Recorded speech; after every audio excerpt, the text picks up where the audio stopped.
आय से अधिक मामले में राहुल गांधी पर सुप्रीम कोर्ट का बड़ा फैसला आया और यह फैसला खुद chief justice of India justice Suryakant ने आदेशित किया है, निर्देशित किया है। और सीबीआई ईडी पर जो रोक लगाई है, आपको बताएंगे कि हाई कोर्ट का जो फैसला था उसको एक तरह से स्टे यहां पर किया गया है। आपको दिखाते हैं पूरा मामला, क्योंकि एक बड़ा सवाल है और वो है इत्तेफाक। और कोर्ट में इत्तेफाक कांग्रेस पार्टी के साथ बहुत ज्यादा हो रहा है। राहुल गांधी के खिलाफ जब भी कोई केस होता है तो अंतिम समय पर इत्तेफाक आता है और इत्तेफाक के जरिए या तो केस जज साहब छोड़ देते हैं, या तो याचिकाकर्ता फरार हो जाते हैं, या तो कुछ न कुछ टेक्निकल इश्यू पड़ जाता है जिससे वो मामला अंतिम फैसला नहीं आ पाता। न राहुल गांधी उसमें दोषी करार होते हैं, न राहुल गांधी उसमें बरी होते हैं। इस तरह के मामले हमने बहुत देखे। अभी हाल में एक खबर सुनाई, यहां पर सोनिया गांधी को लेकर के भी जज साहब फैसला सुनाने वाले थे। 25 जुलाई को जज साहब ने आदेश सुरक्षित रखा था और 1 अगस्त को जज साहब का ट्रांसफर हो जाता है और जज साहब उसके बावजूद भी कहते कि मैं फैसला सुनाऊंगा। लेकिन 13 अगस्त को जज साहब को फैसला सुनाना था, जज साहब कोर्ट ही नहीं पहुंचते हैं। मामला था जो है सोनिया गांधी की अवैध जो 1980 में वोट डाला था उसको लेकर के। और अंततः 13 अगस्त को भी राहुल जो है सोनिया गांधी पर जज साहब नहीं फैसला सुना पाते। बाद में खबर आती है कि जज साहब छुट्टी पर हैं। ये संयोग आप कह सकते हैं, मुझे लगता है संयोग नहीं है, ये सब कुछ सरकारें कितनी बदल लो, सिस्टम हमारा है। अब इसी क्रम में एक और फैसला आ गया है, जहां राहुल गांधी के फैसले के बारे में हम जिक्र करेंगे और सोनिया गांधी के फैसले के बारे में भी जिक्र करेंगे। लेकिन हम आपको जो जिक्र अब जो बताने जा रहे हैं वो है मामला राहुल गांधी की आय से अधिक संपत्ति के मामले में, जहां पर याचिकाकर्ता एस विघ्नेश सिसिर जो राहुल गांधी को घसीट कर हाईकोर्ट लाए और इलाहाबाद हाईकोर्ट की लखनऊ खंडपीठ में एक मामला जाता है, जहां पर बताया जाता है कि राहुल गांधी की जितनी इनकम है उससे ज्यादा इनके खर्च हैं। बाकायदा सबूत साक्ष्य एस विघ्नेश सिसिर प्रस्तुत करते हैं इलाहाबाद हाईकोर्ट की लखनऊ खंडपीठ में इसको सुनवाई होती है और अंततः हाईकोर्ट के जज साहब, लखनऊ खंडपीठ के हाईकोर्ट के जज साहब जो होते हैं इलाहाबाद हाईकोर्ट के लखनऊ खंडपीठ के जज साहब, वो फैसला सुनाते हैं कि सीबीआई और ईडी इस मामले पर अपनी रिपोर्ट सौंपे और अंतिम फैसले पर हम पहुंचेंगे। यहां की अंतिम फैसले पर जज साहब पहुंचते, राहुल गांधी की टीम जो कभी इस मामले में कभी एक जबान नहीं बोलती पूरी कांग्रेस, वो पहुंच जाती है सुप्रीम कोर्ट। और सुप्रीम कोर्ट में क्या होता है जरा आप देखिए, आपके सामने है। यह है मई 2026 में एक बीजेपी कार्यकर्ता एस विघ्नेश सिसिर ने आरोप लगाया कि राहुल गांधी के पास उनकी ज्ञात आय से ज्यादा संपत्ति है और सीबीआई ईडी की जांच होनी चाहिए। मई जुलाई 2026 में इलाहाबाद हाईकोर्ट की सीबीआई ईडी के आरोपों को वेरीफाई, एग्जामिन करने और प्रगति बताने को कहता है। 7 अगस्त 2026 को राहुल गांधी ने हाईकोर्ट के आदेश पर सुप्रीम कोर्ट में चुनौती दी और मामले को दिल्ली हाईकोर्ट ट्रांसफर करने की मांग की थी।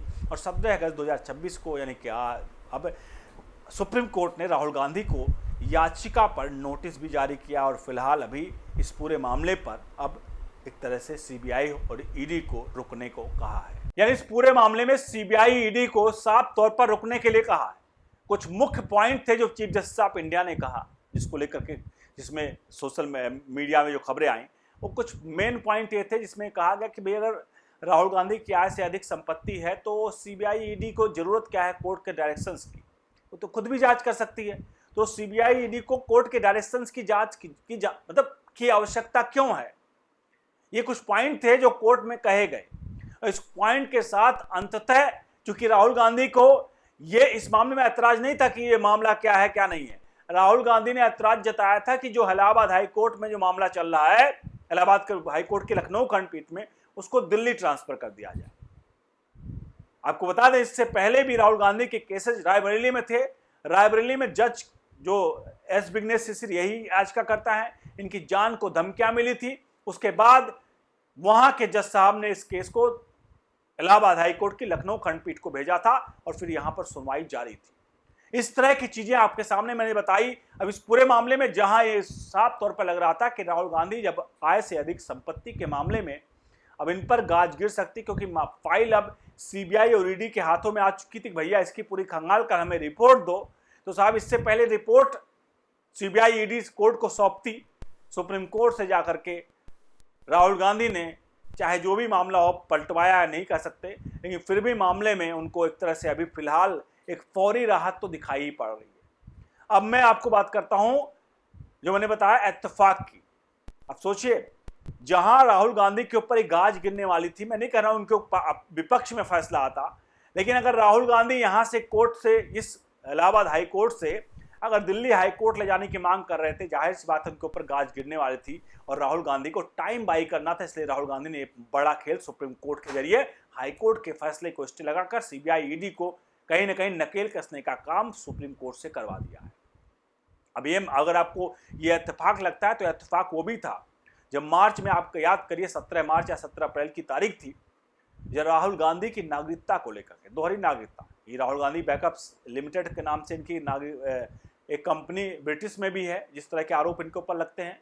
उसके बाद उस मामले में 17 जो मार्च का महीना था, उसमें एक आदेश आने को होता, अंततः क्या आदेश होता है कि राहुल गांधी के उस नागरिकता के मामले में एफआईआर दर्ज हो और सीबीआई इसकी जांच हो। और यह फैसला लिखे जाने के 24 घंटे पहले ही जज साहब कहते हैं कि मुझे राहुल गांधी का पक्ष सुनना है। राहुल गांधी का पक्ष सुनने के लिए उनको 2 दिन का समय देते हैं, 48 घंटे का, लेकिन राहुल गांधी का लिखित जवाब नहीं आता है। उससे पहले ही कोर्ट में जज साहब अपना जो वो था केस छोड़ देते हैं और कहते हैं कि जो याचिकाकर्ता की सोशल मीडिया पर की गई टिप्पणियां उन्हें आहत करती, इसलिए वो केस को छोड़ते हैं। यानी कि वहां भी राहुल गांधी के खिलाफ अंतिम फैसला यानी कि लिखा जाना था और जज साहब ने उस केस को छोड़ दिया। अभी हाल में बताया सोनिया गांधी को लेकर के, नागरिकता को लेकर के, जहां 25 जुलाई को याचिका सुरक्षित कर ली गई थी कि सोनिया गांधी की जो 1980 में अगर उन्होंने वोटिंग कर ली, 1983 में नागरिकता ली, तो आखिरकार ये नागरिकता कैसे पहले ली, इस पर पूरी सुनवाई हो चुकी थी। और सुनवाई होने के बाद अंततः क्या हुआ, अंततः 1 अगस्त को एक नोटिफिकेशन जारी होता है जहां उस जज साहब का ट्रांसफर हो जाता है। उसके बाद जज साहब का ट्रांसफर का आदेश कि 4 अगस्त से आपका ट्रांसफर हो रहा है, लेकिन इसके बावजूद भी जज साहब कहते हैं कि मैं 13 अगस्त को इस पर फैसले पर सुनवाई करूंगा और अंतिम फैसला दूंगा। अंत में क्या होता, 13 अगस्त आता। 13 अगस्त की तारीख जब इंतजार लोग करते हैं, उसके बाद क्या होता है, उसके बाद जज साहब कोर्ट नहीं पहुंचते हैं। बाद में आता कि जज साहब छुट्टी पर हैं, यानी कि जज साहब छुट्टी पर वाकई में होंगे, लेकिन लोग शक सुबह लोगों के मन में जगता है कि आखिरकार गांधी परिवार के केसेज में अंत समय पर ही ऐसा क्यों होता है। इस सवाल का जवाब जरा दीजिएगा आप सभी कमेंट बॉक्स में कि इत्तेफाक है या कुछ और। इस चीज के बारे में अपनी राय प्रतिक्रिया कमेंट बॉक्स में जरूर दीजिएगा। वीडियो को लाइक शेयर करिएगा। और आपको क्या लगता है, क्या इत्तेफाक इतना इत्तेफाक से इतने जल्दी होता है, उस इत्तेफाक के बारे में आप जरूर लिखिएगा। बने रहिए न्यूज़ इंडिया के साथ। बहुत बहुत धन्यवाद।